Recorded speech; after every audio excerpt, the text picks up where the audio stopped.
마태복음 11장 28절부터 30절까지의 말씀, 저와 함께 소리를 맞춰서 세 구절 같이 말씀을 읽도록 하겠습니다. 같이 읽겠습니다. 시작. 수고하고 무거운 짐진 자들아, 다 내게로 오라. 내가 너희를 쉬게 하리라.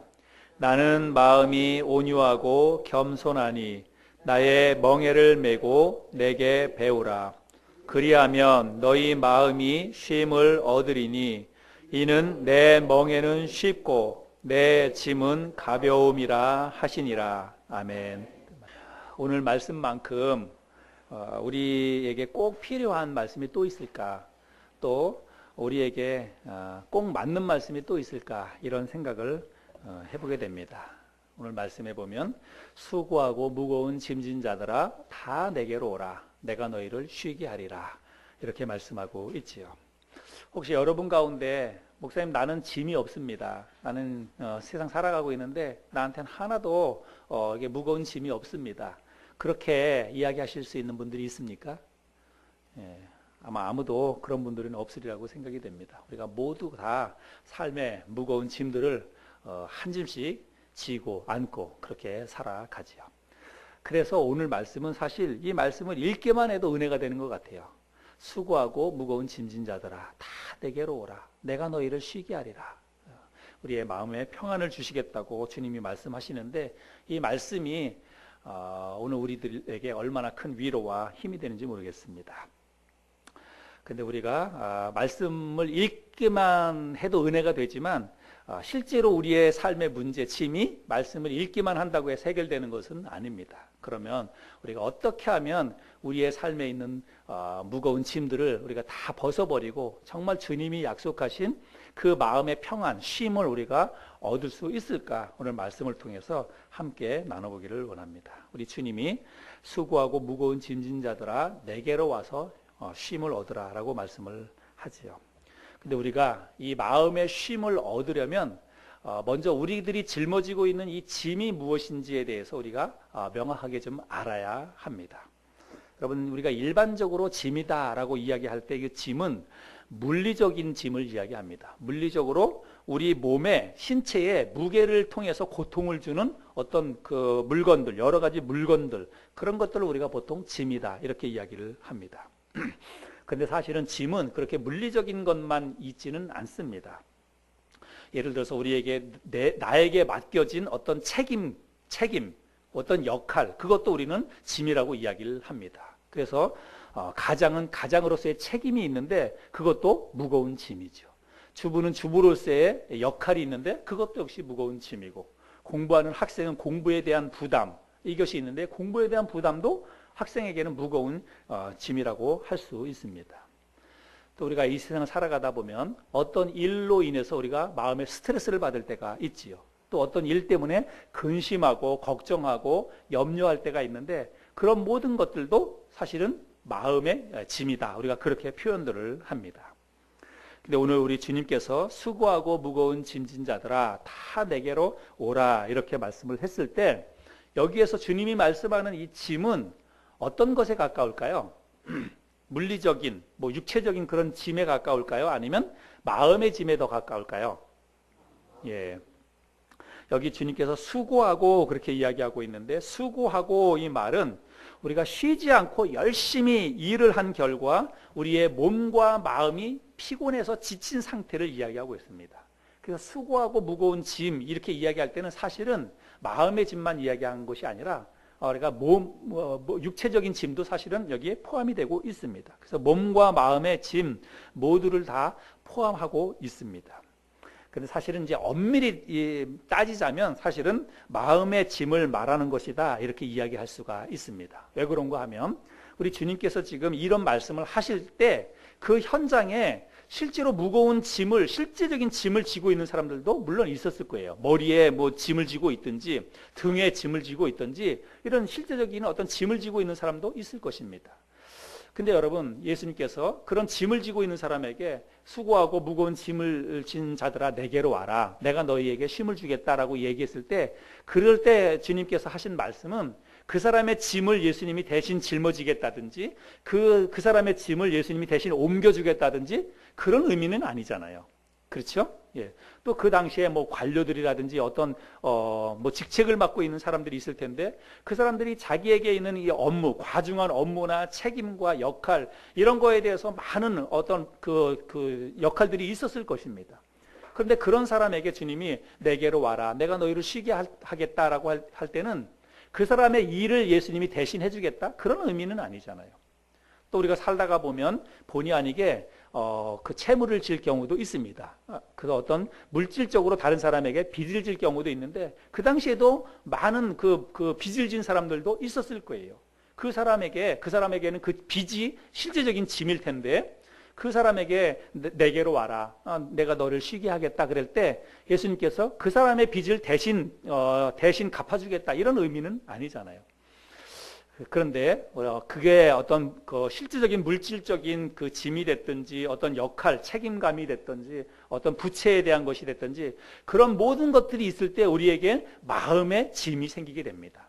그래서 우리 주님이 지금 그런 사람들에게 내게로 와라, 내가 너희를 쉬게 하겠다라고 이야기했을 때는 그 모든 것들을 통해서 마음의 짐이 있을 텐데 내가 너희에게 그 마음의 무거운 짐을 내가 가볍게 해주겠다, 그 마음의 짐을 내가 해결해 주겠다, 이런 의미이지요.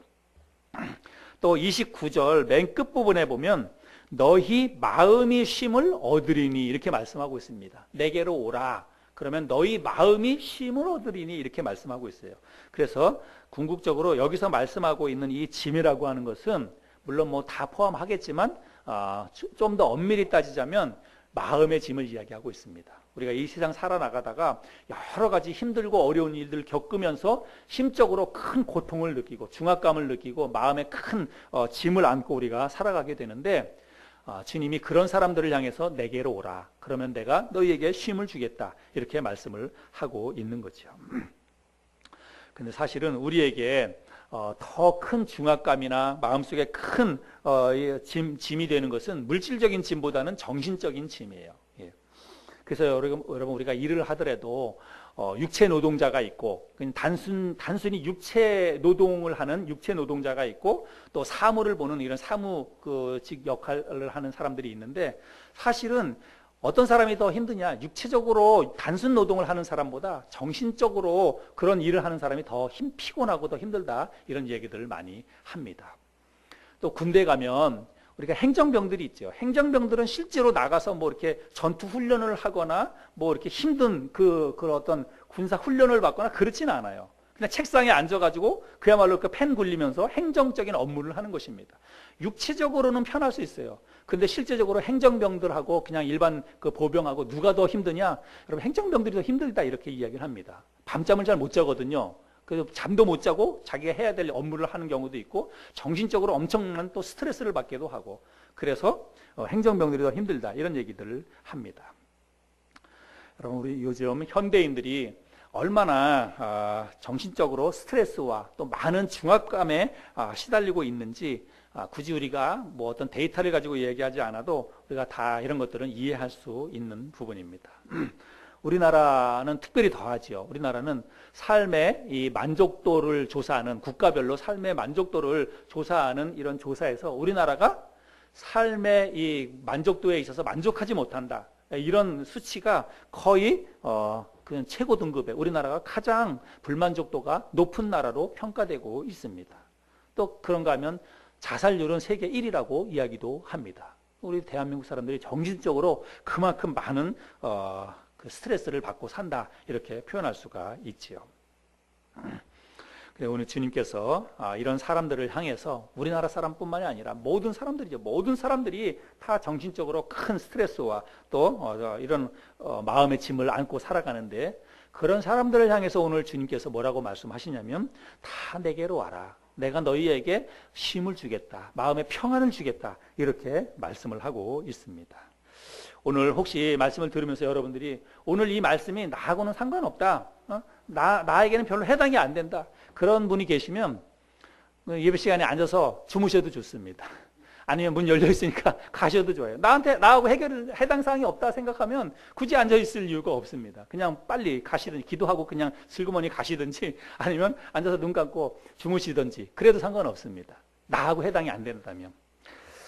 근데 제가 볼 때 우리 모두에게 그 어떤 말씀보다도 오늘 말씀은 나에게 정말 해당되는 말씀이 아닐까, 이런 생각이 듭니다. 우리 모두에게 이 말씀이 정말 해당되는 말씀이라고 생각이 됩니다. 그런데 오늘 이 본문 말씀은 너무나 유명한 말씀이고 우리가 너무 잘 아는 말씀이에요. 그렇죠? 수고하고 무거운 짐진 자들아 다 내게로 오라. 내가 너희를 쉬게 하리라. 이 말씀 모르는, 우리 교회 다니는 사람 치고 이 말씀 모르는 사람들이 어디 있습니까? 다 알죠. 그런데 우리가 다 아는데 실제적으로 이 말씀의 의미를 정확히 이해하고 정확히 알고 있는 사람들은 사실 그렇게 많지가 않습니다. 오히려 오해를 좀 하고 있어요. 어떤 오해를 하고 있냐면, 그냥 주님께 나아가기만 하면 내 모든 짐이 다 해결될 것이라고 이렇게 생각을 하는 것입니다. 그래서 그냥 교회 와서, 주일날 교회 오든지 아니면 평일날 기도 모임에 오든지, 교회 와서 주님 앞에 나와서 눈물로 간절히 기도하고 기도만 하면 이 마음의 짐이 다 해결될 것이라고 생각을 하는 거예요.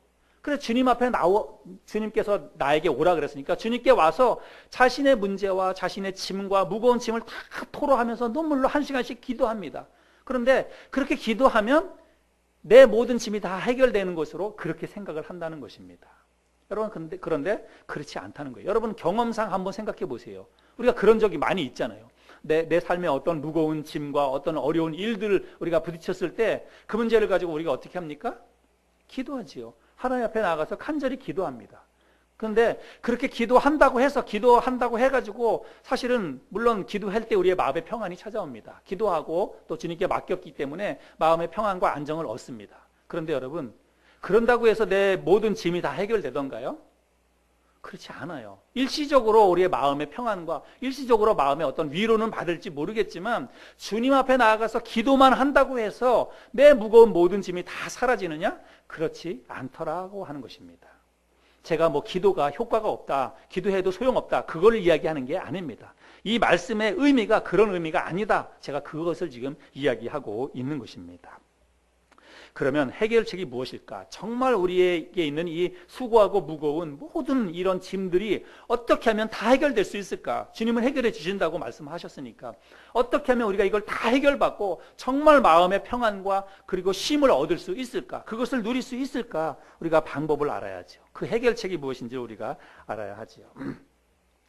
근데 그 해결책이 있습니다. 근데 그 해결은 뭐냐면요, 28절에 있지 않고 그 해답은 29절에 있습니다. 근데 사람들은 28절에만 주목하고 29절의 말씀은 그렇게 깊이 있게 이거를 연구를 안 했다는 것입니다. 여러분, 28절과 29절 말씀을 다시 한번 보겠습니다. 같이 한번 읽어볼까요? 28절, 29절 시작. 수고하고 무거운 짐진 자들아 다 내게로 오라. 내가 너희를 쉬게 하리라. 나는 마음이 온유하고 겸손하니 나의 멍에를 메고 내게 배우라. 그리하면 너희 마음이 쉼을 얻으리니. 여기 28절의 말씀은요, 수고하고 무거운 짐진 자들에게 초청하는 것입니다. 나에게 와라, 이렇게 초대하는 것이고, 너희의 마음이 쉼을 얻기 위해서는 29절이에요. 29절처럼 해야만, 그리하면 너희 마음이 쉼을 얻으리니, 이렇게 말씀하고 있지요. 그래서 우리가 마음의 쉼을 얻으려면 어떻게 해야 됩니까? 배워야 됩니다. 주님으로부터 배워야 돼요. 여기 말씀에서 29절에서 주님 말씀하잖아요. 내게 배우라. 그리하면 너희 마음이 쉼을 얻으리니. 주님 앞에 나오라고 하는 것은 초청이에요. 나온다고 해서 문제를 해결해 주겠다, 그게 아니라 일단 나오라고 초청을 합니다. 그리고 나와서 뭘 하라고 주님이 말씀하시냐면 내게 배우라. 그리하면 너희 마음이 쉼을 얻을 것이다, 이렇게 말씀하고 있습니다. 그래서 우리에게 있는 이 무거운 짐을 다 해결받고 정말 마음의 쉼을 얻기 위해서는 주님 앞에 나오기도 해야 되지만 우리가 주님을 배워야 된다는 것입니다. 주님으로부터 배울 때에만 우리가 마음의 쉼을 얻을 수 있다라고 하는 것입니다. 그러면 우리가 주님이 내게 배우라 라고 말씀했는데 뭘 배워야 할까요? 주님을 배워야 되는데 여기는 주님의 말씀, 주님의 가르침, 그것만을 이야기하는 게 아닙니다. 물론 주님의 말씀도 성경 말씀도 배워야 돼요. 그런데 여기서 내게 배우라라고 하는 것은 주님의 삶 전체를 말씀하고 있는 것입니다. 주님의 온유한 성품도 배워야 하고 주님의 겸손한 성품도 배워야 합니다. 그뿐만 아니라 주님의 생각, 그리고 주님의 가치관, 주님의 믿음, 이 땅에서 살았던 주님의 모든 삶 전체를 우리가 배워야 돼요. 그럴 때에만 진짜로 우리가 마음의 평안을 얻을 수가 있다, 그렇게 말씀하고 있는 것입니다. 여러분, 제가 질문 드려볼게요. 우리 주님에게는, 주님도 이 땅에 오셔서 33년의 생애를 사셨는데 이 땅을 33년의 생애를 살아가신 우리 주님에게는 여러분 무거운 짐이 있었을까요? 없었을까요? 예, 주님에게 짐이 있었지요. 그런데 우리는 보통 생각할 때 이 가난한 사람들은요, 부자들에게는 짐이 없을 것이라고 생각을 합니다. 또 공부를 못하는 학생들은, 전교 1등하는 학생들은 짐이 없을 거라고 생각을 합니다. 작은 개척교회 목사는, 큰 대형교회를 하는 그런 큰 교회 목사님들은 그 마음에 무거운 짐이 없을 것이다, 룰루랄라 할 것이다, 보통 이렇게 생각하기 쉽습니다. 근데 여러분, 그런가요? 그렇지 않잖아요. 공부를 잘하는 학생은 잘하는 학생 나름대로 무거운 짐이 있습니다. 큰 교회 목사라고 해가지고 짐이 왜 없겠습니까? 어쩌면 더 많을지도 모릅니다. 여러분, 우리 주님에게도 무거운 짐이 있었다는 것입니다. 우리 주님에게 어떤 짐이 있었을까요? 우리 주님은 가난한 자들과 혹은 병든 자들과 고아와 과부들을 볼 때 우리 주님은 마음속에 무거운 짐을 분명히 느끼셨을 것입니다. 그들의 어떤 고통, 삶의 문제를 보시면서 그것이 나의 짐으로 우리 주님께서 느껴져서 그 무거운 짐을 해결해 주기 위해서 이 땅을 살아가는 동안에도 부단히 노력도 하셨습니다. 또 귀신이 들려서 영적으로 고통당하는 자들을 볼 때 우리 주님이 마음속에 무거운 짐을 분명히 느끼셨을 것입니다. 또 율법에 매어 있는 이 영적인 소경들을 볼 때, 바리새인들과 서기관을 볼 때 우리 주님께서 또한 마음에 무거운 짐을 느끼셨을 것입니다. 여러분, 우리 십자가에 달리시기 전에 우리 주님께서 아버지 하나님을 향해서 기도했던 그 기도를 우리들이 알죠. 내 아버지여, 할만하시거든 이 잔을 내게서 옮기시옵소서, 내게서 지나가게 하옵소서. 우리 주님이 이 잔을 내게서 옮기시옵소서, 이게 말씀하셨는데 이 잔이 바로 주님이 느끼셨던 무거운 짐 아니겠습니까? 그러니까 주님도 이 땅을 사는 동안에 많은 무거운 짐을 지고 있었다라고 하는 것을 알 수 있지요. 그런데 여러분, 우리 주님은요, 여러분 복음서 말씀을 보세요. 복음서 말씀을 통해서 주님의 어떤 삶을 쫙 공부를 해보시면 주님이 자기 자신에게 있었던 그 모든 무거운 짐을 두고 단 한 번도 아버지를 향해서 불평을 하거나 원망을 하거나 그런 적이 없었다는 것입니다. 그리고 자기에게 있는 그런 어려운 그런 상황과 일들을 보면서도 억지로 그 상황을 바꾸려고 하거나 그 상황을 인위적으로 모면하려고 했던 적이 단 한 차례도 없었다라고 하는 것을 알 수 있습니다. 오히려 그런 상황들 속에서 하나님의 뜻이 무엇인지를 주님은 물었어요. 그리고 하나님께서 나와 함께 해달라고 기도하고 하나님의 역사가 나타나게 해달라고 주님이 묵묵히 기도하면서 하나님의 뜻으로 받아들이면서 마음을 다스리시고 마음의 평안을 유지하셨다는 것입니다. 여러분, 우리가 수고하고 무거운 짐을 벗어버린다라고 하는 것은 어떤 의미냐면 마음의 평안을 얻는다는 그런 의미입니다. 수고하고 무거운 짐을 벗어버린다는 것은 어떤 의미냐면 내 마음이 안정을 얻고 평안을 얻고 마음이 쉼을 누린다는 그런 의미예요. 그런데 여러분, 한번 잘 보세요. 예수를 믿는다고 하면서도 여러분, 우리 자신들의 삶을 한번 보시기 바랍니다. 우리가 하나님을 믿고 예수를 믿는다고 하면서도 우리의 삶 가운데 많은 근심과 걱정과 염려 때문에 우리가 불안한 마음을 안고 살아갈 때가 많이 있습니다. 여러분, 우리가 하나님을 믿잖아요. 예수님을 믿으면서도 우리의 삶 가운데 어떤 일을 겪을 때마다 근심, 걱정, 염려가 우리를 사로잡을 때가 많이 있습니다. 여러분, 그 이유가 뭘까요? 우리가 하나님을 믿고 예수님을 믿는다고 하면서도 우리가 근심, 걱정, 염려 가운데 살아가는 그 이유가 뭘까요? 그 이유는 주님으로부터 배우지 않았기 때문입니다. 주님을 배우지 않았기 때문이에요. 주님을 배우면 우리가 마음의 평안을 얻게 된다라고 주님이 말씀하고 계시잖아요. 지금 이 말씀에서. 그래서 우리에게 마음의 평안을 누리지 못하고 근심, 걱정, 염려 가운데 살아가는 것은 주님을 제대로 배우지 않았기 때문이라고 하는 것입니다. 물론 여러분, 주님을 배우는 일은요, 쉬운 일이 아닙니다. 여기 주님을 배운다는 그 말씀의 의미가 단순히 말씀을 배운다, 성경 공부한다, 그게 아니라고 제가 말씀을 드렸죠. 주님을 배운다는 그 말씀의 의미는 뭐냐면 주님 자신을 배운다는 그런 말씀입니다. 근데 우리가 주님 자신을 배우기 위해서는요, 우리가 끊임없이 뭘 해야 되냐면 모든 일과 모든 상황 속에서 질문을 던져야 돼요. 어떤 질문을 던져야 되냐면, 주님, 어떻게 해야 합니까? 하나님, 어떻게 해야 합니까? 이 질문을 던져야 돼요. 그리고 스스로에게 물어야 됩니다. 주님이시라면 어떻게 하셨을까?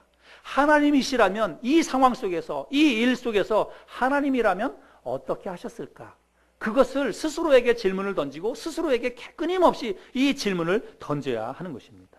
그리고 이 질문을 하고, 그리고 이 질문에 대한 대답을 자기의 삶 속에서 하나씩 하나씩 실천해 가야 하는 거예요. 이게 바로 주님을 배우는 것입니다. 주님을 알아가는 것입니다. 근데 여러분, 내가 이런 질문을 하고, 주님, 어떻게 해야 합니까? 주님이시라면 어떻게 하셨을까를 스스로에게 질문을 던지고 그 대답을 스스로의 삶 가운데 실천하는 것은요, 여러분, 이건 어떤 거냐면 내가 곧 주님으로 살아가는 것입니다. 실제로 주님의 뜻을 묻고 주님의 뜻에 순종해서 살아가는 것은 내 안에 계시는 주님이 나를 통해서 살아가는 거예요. 그러니까 나와 주님이 한 몸이 되어서 같이 살아가는 것입니다. 그럴 때에 우리의 마음속에 진정한 평안과 진정한 마음에 우리가 쉼을 누리게 된다라고 하는 것입니다. 근데 여러분, 이거 말하는 게 쉽지, 여러분, 내가 주님으로 살아가는 게 여러분 그게 쉬운 일이겠습니까?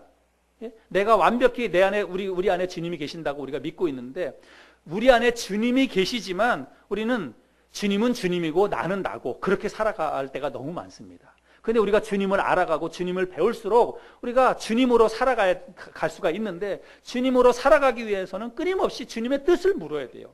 하나님이라면 이럴 때 어떻게 했습니까? 그리고 그것에 대한 대답을 실제로 삶 가운데 실천하고 살아가야 합니다. 근데 여러분, 그런 삶이 정말 어렵다고 하는 것이죠. 정말 어렵잖아요. 이게 어떻게 해서 어려운 것인지 제가 예를 들어서 한번 설명을 드려보겠습니다. 예를 들어서 제가 여러분의 가정에 신방을 가가지고, 여러분 1년 동안을 제가 여러분들 집에서 같이 산다. 예. 다른 데 안 가고 여러분 집에 가가지고 제가 1년을 여러분하고 함께 산다고 한번 생각해 보세요. 예. 여러분 어떨 것 같아요? 예? 예. 어떨 것 같습니까? 살만 하시겠어요? 예. 예. 못 살겠지요? 제가 여러분의 집에 가서 1년을 여러분들과 함께 산다면 아마 우리 교회에 남아있는 성도 하나도 없을 겁니다. 예. 목사고 뭐고 없을 거예요. 그냥 뭐 인상 쓰고 가시라고. 예. 근데 제가 텔레비전 프로그램을 보다가 보니까, 여러분들 혹시 보셨는지 모르겠어요. 뭐 자기야 백년손님, 그 사위들이 장모 집에 가가지고 뭐 하루씩 묵어가면서 장모와 함께 살아가는 그 프로그램이 있습니다. 근데 어떤 사위가 장모 집에 갔는데, 그 사위가 이렇게 그 가수예요. 뭐 브라보 마이 라이프 부르는 그 가수인데, 그 사위가요, 장모를 계속해서 절절절 따라다니면서 하나부터 10까지 다 장모를 이렇게 뭐 지적을 하면서 가르치는 거예요. 장모님 들어보세요. 그렇게 하면서 장모님 그 양치할 때는 이렇게 하는 겁니다. 그 양치하는 법을 가르쳐 줍니다. 사위가 장모에게. 그리고 칫솔도 밤에 썼던 저녁 때 썼던 그 칫솔은 물기가 묻어 있으니까 아침에 또 쓰면 안 된다는 거예요. 그래서 칫솔을 2개를 두라는 것입니다. 아침에 쓰는 칫솔 있고 저녁 때 쓰는 칫솔 있고. 그리고 냉장고에 반찬 그릇에다 일일이 이렇게 포스트잇으로 글씨를 다 붙여놨어요. 그래서 거기에 맞는 거를 해야 된다고. 이 장모가요, 사위가 오는 게 얼마나 스트레스인지 모릅니다. 그래가지고 사위가 오면은 빨리 가기를 바래요. 빨리 가도록. 방송 프로그램인데도 불구하고 그 표정을 다 읽을 수가 있어요. 근데 얼마나 재미있는지 모릅니다. 사위는 장모 생각한다고 해가지고 오랜만에 왔으니까 내가 어떻게 해서든지 장모님을 도와주겠다고 하는 거지만, 이 장모님은 빨리 갔으면 좋겠다는 거예요. 그래서 보통 사위가 장모 집에 놀러 왔다가 가면 장모님이 문 밖에까지 와가지고 배웅도 하고 잘 가라고 하고 그 사위가 차 타고 가는 것까지 끝까지 막 쳐다보잖아요. 그 장모님은요 밖에 안 나옵니다. 문을 열어줘요. 빨리 그 아파트 문을 열어주고 빨리 가라고, 빨리 가란 말은 안 하지만 문을 열어주고 가면은 문을 얼른 닫아요. 문 밖에도 안 나갑니다. 단 하루를 같이 있는데도 그 장모는 그게 불편한 거예요. 왜요? 잔소리를 해대니까. 예. 여러분, 사위가 단 하루만 그 장모 집에 있어도 그 장모가 그렇게 불편한데, 목사인 제가 여러분의 집에 가가지고 1년을 여러분과 같이 있는다 그러면 아마 여러분 견딜 수 없을 것입니다. 근데 여러분, 주님이 내 안에 계셔서 주님이 나와 함께 하신다는 거예요. 근데 여러분, 우리가 그렇게 기도하잖아요. 주님에게, 주님 나와 함께 해달라고, 나와 동행해 달라고. 여러분, 주님이 여러분과 24시간 내내 함께, 여러분이 어디를 가든지 여러분들과 함께 가고, 여러분들이 무엇을 하든지 여러분들과 함께 하고, 계속해서 24시간 1년 365일을 여러분들과 함께 다닌다고 하면, 여러분 잘 생각하세요. 예. 행복하시겠습니까? 예?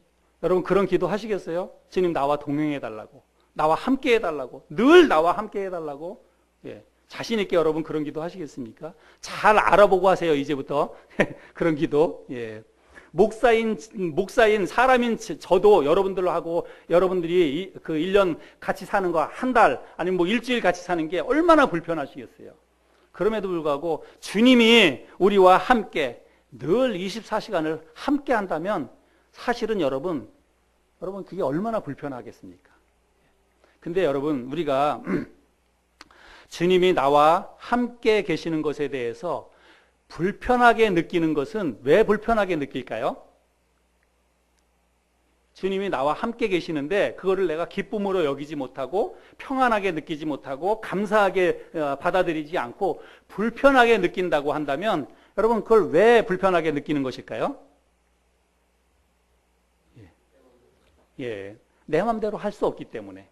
내 마음대로 할 수 없기 때문이고, 주님의 뜻대로 내가 살아갈 자신이 없고 주님의 뜻대로 살지 못하기 때문에 내가 불편한 것입니다. 여러분, 예를 들어서 부부지간에, 여기 계시는 분들은 이제 다 부부 생활을 오래 하신 분들인데, 여러분 부부 생활을 20, 30년 오래 하면 부부가 함께 한 집에서 사는 게 여러분 불편한가요? 안 불편한가요? 안 불편해요. 저도 집사람하고 뭐 20년 이상 이렇게 살았는데 여러분 같이 사는 게 불편하지 않습니다. 불편하지 않은 게 아니라 옆에 있는 것조차도 의식하지 못하고 둘이라고 하는 거 생각하지 못하고 그냥 살아갈 때가 많아요. 여러분들도 아마 그럴 것입니다. 만약에 여러분들이 여러분의 아내와 여러분의 남편이 같이 사는 게 정말 불편하다고 생각하면 여러분 못 살 거예요. 근데 지금 우리가 20, 30년, 뭐 3, 40년 한 집에서 같이 살면서도 불편하게 느끼지 않습니다. 그냥 의식조차 안 하고 살아갑니다. 근데 그러다가 불편하게 느낄 때가 있어요. 예. 부부지간에도 불편하게 느낄 때가 있고 상대방의 배우자가 의식이 될 때가 있습니다. 예. 어떨 때 그럴까요? 어떨 때 여러분 그 남편이 불편하게 느껴지고 의식이 되고, 또 남편은 아내가 눈치가 보이고 불편하고, 또 어떨 때 그럴까요? 예, 잘못했을 때요. 딴짓을 할 때, 딴지머리를 차거나 아니면 바람을 피거나 딴짓을 하면 의식이 되는 것입니다. 그럴 때 배우자가 의식이 되는 거예요. 같은 공간에 있어도 자꾸 불편하게 생각이 되는 것입니다. 마음속에. 여러분 틀림없지요? 주님과의 관계도 마찬가지입니다. 우리가 내가 예수님을 마음속에 영접하는 순간 주님이 내 안에 계시는 거예요. 우리 집에 들어오신 것입니다. 우리 집에 들어오셨는데 나와 늘 함께 사는 거예요. 그런데 주님이 20, 30년 오랫동안 함께 산 부부처럼 아무 의식도 없이 평안해져야 됩니다. 그냥 의식하지 않고도 그냥 편안하게 잘 살 수 있어요. 어떻게 해서 우리가 그렇게 살 수 있냐면, 내 삶이 거룩하고 내 삶이 깨끗하고 정말 믿음으로 잘 살면 주님이 의식도 안 됩니다. 그냥 같이 사는 거예요. 그냥 한 집에서 부부처럼. 그런데 우리가 주님이 의식이 되고 주님이 불편하게 느껴진다고 하는 것은 내 삶이 거룩하지 못하고 하나님 앞에 믿음으로 잘 살아가지 못할 때에는 주님이 불편하게 느껴진다라고 하는 것입니다. 주님께서 우리의 마음속에 평안함을 주신다고 하는 것은 내 안에 계시는 주님이 나와 완전하게 하나가 될 때 진짜 우리가 주님으로 살아가는 것이고, 그럴 때에 진짜 우리가 마음의 평안을 누리게 되는 것입니다. 그래서 여러분, 주님을 배운다는 것은 바로 그런 의미가 있다라고 하는 것입니다. 그래서 우리가 정말로 주님께 물으면서, 항상 주님께 물으면서, 주님이라면 어떻게 하시겠습니까? 주님이라면 어떻게 하셨을까? 이것을 묻고 이런 훈련을 계속해야 돼요. 이런 훈련을 통해서 나중에는요, 묻지 않아도 그냥 자연스럽게 그게 삶에서 묻어나게 되는 것입니다. 그게 정말 어려운 일이지만 우리는 그 수준을 향해서 가야 되는 거예요. 지금은 우리가 계속해서 끊임없이 물어야 됩니다. 어떤 상황과 일을 만날 때마다 주님 어떻게 해야 됩니까? 주님이시라면 어떻게 하셨을까? 이거를 생각하고 주님의 뜻을 계속 물어야 돼요. 그런 걸 묻는 훈련을 계속 반복적으로 하다가 보면 이제는 나중에는요, 묻지 않아도 그냥 주님이라면 이렇게 하셨겠다 라고 하면서 자기가 그렇게 하는 것입니다. 그게 바로 내가 주님으로 살아가는 거예요. 그럴 때에만 진짜 우리의 마음속에 우리의 평안이 오게 된다라고 하는 것입니다. 주님은 우리에게 나의 멍에를 메고 내게 배우라 라고 말씀하지요. 여러분, 주님이 나의 멍에를 메고 내게 배우라 라고 이야기하고 있습니다. 그러면 이 주님의 멍에가 있는데 이 주님의 멍에가 뭘까요? 여러분, 멍에는 뭔지 아시죠? 멍에라고 하는 것은 이 이 머리에다가 이렇게 씌우는 그거를 이야기하죠. 밭을 갈거나 그럴 때 이 틀을 밭을 갈기 위해서 소의 목에 거는 틀을 이야기합니다. 근데 여기에 지금 주님의 멍에라고 이야기하고 있습니다. 내 멍에 그랬잖아요. 주님이 내 멍에 그랬으니까 주님의 멍에를 이야기하고 있는데, 그러면 이 주님의 멍에, 주님이 지셨던 그 멍에는 뭘까? 예, 많은 사람들이 십자가라고 이야기합니다. 물론 십자가 포함이 되겠습니다. 그런데 제가 볼 때는 십자가만을 이야기하는 것은 아니다 이야기할 수 있습니다. 왜 그런가 하면 여기 30절 말씀에 보면 이는 내 멍에는 쉽고 내 짐은 가벼움이라 이렇게 말씀하고 있어요. 주님이 지셨던 멍에가 주님은 쉽다라고 말씀하고 있습니다. 가볍다라고 말씀하고 있어요. 근데 여러분, 십자가가 가볍고 쉬운 것입니까? 십자가는 이 세상에서 질 수 있는 짐 가운데 가장 무겁고 가장 고통스럽고 가장 어려운 짐이 바로 십자가예요. 근데 주님은 내 멍에는 쉽고 가볍다라고 말씀하고 있죠. 그래서 여기서 말하는 이 주님의 멍에는 십자가라고 말하는 것은 조금 어려움이 있겠다 이런 생각이 듭니다. 그러면 주님의 이 멍에가 뭘까? 일단 우리가 이 말씀 속에 보면 내 멍에는 쉽고 이렇게 말씀하고 있는데, 여러분, 이 쉽다라고 하는 것은 그냥 원래 원어적인 의미를 보면은 이거는 잘 맞는다, 적합하다, 꼭 맞는다 이런 의미를 갖고 있습니다. 그냥 쉽다라고 여러분 생각하지 마시고 내 멍에는 몸에 잘 맞는다. 예를 들어서 우리가 신발이 있으면 신발이 우리에게 어떤 때 불편합니까? 잘 안 맞을 때 불편합니다. 너무 꽉 맞는다든지, 그러면 뒤꿈치가 까지고 물집이 생기고 그렇잖아요. 너무 꽉 맞는다든지 아니면 너무 크다든지, 그래서 발에 잘 안 맞은 신을 신을 때 불편합니다. 예, 옷도 마찬가지고. 근데 여기 주님이 내 멍에는 쉽고 라고 말씀하실 때 내 멍에는요, 몸에 잘 맞는다, 편안하다, 잘 맞아서 편안하다 이런 의미를 가지고 있다는 거예요. 주님께서 지셨던 그 멍에는 쉽고 가볍다, 내 몸에 잘 맞는다라고 말씀하고 있습니다. 그런데 여러분, 이것은 주님이 내 멍에라고 말씀하셨으니까 주님이 먼저 걸었던 거예요. 그 멍에를 우리에게도 지금 주기를 원하는데, 주님이 먼저 당신의 목에 걸었던 그 멍에, 그 쉽고 가벼운 멍에는 무엇이냐면, 주님이 이 땅을 살아가는 동안에 많은 무거운 짐이 있었지만 그 무거운 짐을 정말 그 무거운 짐 가운데에서도 주님이 하나님의 뜻으로 알고 하나님의 뜻으로 받아들였습니다. 그리고 하나님께서 그 무거운 짐 가운데에서도 하나님이 함께 하실 것이라고 하는 그 믿음이 우리 주님에게 있었어요. 제가 볼 때 이 주님이 지셨던 그 멍에는 뭐냐면 하나님이 나와 함께 하신다는 그 믿음입니다. 하나님이 나를 도와주신다는 그 믿음, 하나님이 역사해 주실 것이라고 하는 그 하나님에 대한 그 믿음이 바로 주님의 그 멍에였다라고 저는 그렇게 생각을 합니다. 주님께서 오늘 그것을 우리에게도 주시기를 원한다고 저는 생각을 합니다. 여러분, 우리가 하나님을 믿는다고 하면서도, 우리가 그리스도인이고 신앙인이라고 하면서도 우리의 삶 가운데 왜 우리가 근심하고 걱정하고 염려합니까? 단 한 가지 이유밖에 없어요. 왜요? 믿음이 없기 때문에 그렇습니다. 왜 우리가 근심하고 걱정하고 염려하고 마음이 불안하냐? 믿음이 없기 때문에 그래요. 다른 이유는 아무것도 없습니다. 하나님께 대한 믿음이 없기 때문에 그래요. 우리가 하나님께 대한 믿음만 있다면 내 삶에 다가오는 모든 환경과 그런 어떤 어려운 일들 속에서도 그 모든 환경 속에서 누가? 하나님이 함께 하시고 누가 도와주신다고요? 하나님이 도와주시는 거예요. 그런 믿음만 있다면 그 모든 상황이 어떻게 우리를 올가맬 수가 있겠습니까? 우리에게 그런 믿음이 없기 때문에 우리가 불안하고 또 근심, 걱정, 염려 가운데 살아가는 것입니다. 우리가 마음의 평안과 쉼을 얻으려면 마음의 평안과 쉼을 얻는 유일한 열쇠는 뭐냐면 믿음이에요. 하나님이 나와 함께 하신다는 믿음입니다. 하나님이 나를 도와주신다는, 하나님이 역사해 주신다는 믿음이에요. 이 믿음이 우리 몸에 잘 맞는 옷이라는 거예요. 이 믿음만 가지고 있으면 우리의 삶이 편안해진다라고 하는 것입니다. 그래서 주님이 당신께서 이 땅을 살아가면서 당신이 짊어져야 했던 모든 십자가를 포함한 모든 무거운 짐을 해결했던 유일한 그 열쇠가 무엇이었냐면 하나님이 역사하신다. 하나님이 나와 함께 하신다는 그 믿음이었습니다. 이제 주님이 그것을 우리에게도 가르쳐 주기를 원하는 거예요.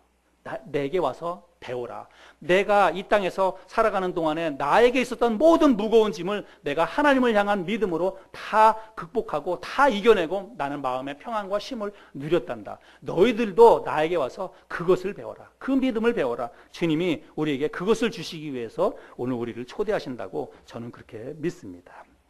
여러분, 시편 기자도 우리에게 말씀합니다. 이 시편 55편 22절을 표준 세번역 성경으로 제가 자막을 준비했는데 여러분이 한번 읽어볼까요? 같이 읽겠습니다. 시작. 너희의 짐을 주님께 맡겨라.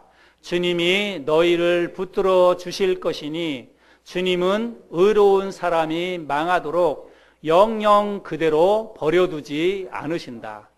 우리에게 있는 모든 무거운 짐을요 주님께 맡기는 것입니다. 그러면 주님께서 우리로 하여금 망하도록 버려두지 않는다는 거예요. 주님이 도와주시고 주님이 해결해 주신다는 것입니다. 우리에게 필요한 것은 그 믿음이에요. 주님이 나와 함께 하시고 주님이 나의 모든 무거운 짐을 다 해결해 주실 것이라고 하는 그런 믿음을 우리가 가져야 된다라고 하는 것입니다. 또 베드로전서 5장 7절도 이렇게 기록합니다. 같이 읽어볼까요? 시작. 여러분의 걱정을 모두 하나님께 맡기십시오. 하나님께서는 여러분을 돌보고 계십니다. 우리에게 필요한 것이 이것입니다. 하나님이 나를 돌보고 계신다는 믿음이에요. 그 믿음이 없을 때 걱정하는 것입니다. 우리가 그 믿음을 가지고 근심, 걱정, 염려를 다 내어버리고 다 내던져버리고 하나님께 다 맡겨버릴 때 비로소 우리의 마음속에 평안함이 찾아오는 것입니다. 수고하고 무거운 짐진 자들아 다 내게로 오라. 그리고 나를 배우라. 그리하면 너희의 마음이 쉼을 얻으리라. 주님이 오늘 우리에게 그렇게 초청하고 계십니다. 우리가 주님께 나오기는 했는데 우리가 이제부터 주님을 배워야 됩니다.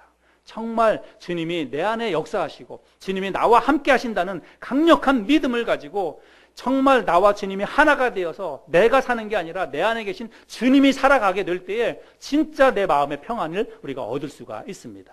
그렇게 하기 위해서는 끊임없이 물어야 돼요.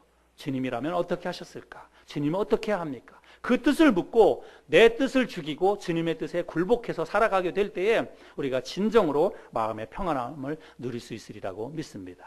저와 여러분들이 모두가 다 그렇게 주님이 주시는 마음의 쉼과 평안을 누리며 살아가는 우리가 될 수 있기를 바랍니다.